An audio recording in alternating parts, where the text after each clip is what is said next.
हाय, hello, नमस्कार. तर सांगू शकत नाही की आजचा दिवस माझ्यासाठी खूप मोठा आणि लक्की आहे. खूप दिवसातून सासू-सासरे हे आमच्याकडे आले होते. जवळपास 6 वर्षानंतर सासूबाई माझ्याकडे आली होती. मुलं लहान असताना त्या यायच्या, पण आता एवढ्यात त्यांना यायलाच होत नाही. तर पण त्या आल्या. त्यांनी आम्हाला सरप्राईज दिलं. पण एवढा पाऊस होता ना, पण म्हटलं आता एवढ्या दिवसातून आलेत तर त्यांना कुठेतरी फिरायला घेऊन जावं. तर आमच्या इथेच ना एक छोटंसं असं ना पॉईंट आहे, गालतरे म्हणून. तर तिथं राधाकृष्णाचं खूप सुंदर असं मंदिर आहे. पूर्ण गोकुळ, पूर्ण मथुरा तिथं त्यांनी दाखवण्याचा प्रयत्न केला आहे.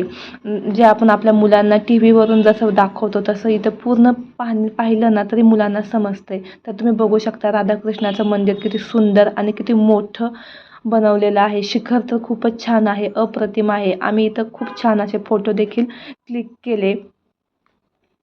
जेवढ्या जमेल तेवढ्या मी शूट करण्याचा प्रयत्न केला. कारण सासू-सासरे बरोबर होते. त्यामुळे थोडीशी भीती मनामध्ये होते, की काय बाई ही सारखीच मोबाईल हातात घेते वगैरे, वगैरे. त्यामुळं मी ना जेवढं जमेल तेवढंच तुम्हाला तुमच्याशी शेअर करते. बघू शकता मुलांनी असं कुठेतरी पाहिलेलं असतं. तसाच माझा ओम देखील कानामध्ये काहीतरी सांगत आहे. तर त्याच्या सगळ्या इच्छा पूर्ण होय हीच स्वामींचरणी कृष्णाचरणी प्रार्थना. तर इथं कृष्ण आणि त्याची मित्रमंडळी जेवणासाठी बसलेले आहेत असं त्यांनी दाखवलेलं आहे. तसेच ना बघा कलरचे ना तिथं मासे देखील होते. इथं बापलेकाचं मस्त फोटोशूट चाललेलं आहे. आणि हा कालिया सर्प ते देखील त्यांनी तिथं दाखवण्याचा प्रयत्न केलेला आहे.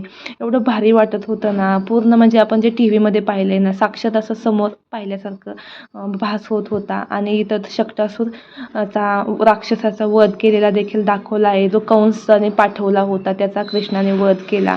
इंद्राच्या कोपामुळे आलेल्या संकटातून आपल्या गावकऱ्यांना आणि गुरांना वाचवण्यासाठी कृष्णाने एक पर्वत उचलला होता. त्याला गोवर्धन पर्वत असंच म्हटलं जातं. एवढ्या दिवस टी व्हीमध्ये पाहिलं होतं, साक्षात आता समोरून पाहिल्यासारखंच वाटत होतं. त्यानंतर आम्ही महाप्रसादाचा देखील लाभ घेतला आणि छोटे छोटे फोटो क्लिक केले. तर कसा वाटला माझा मिनी ब्लॉग नक्की कमेंटमध्ये सांगा. लाईक, शेअर आणि सबस्क्राईब करा. धन्यवाद.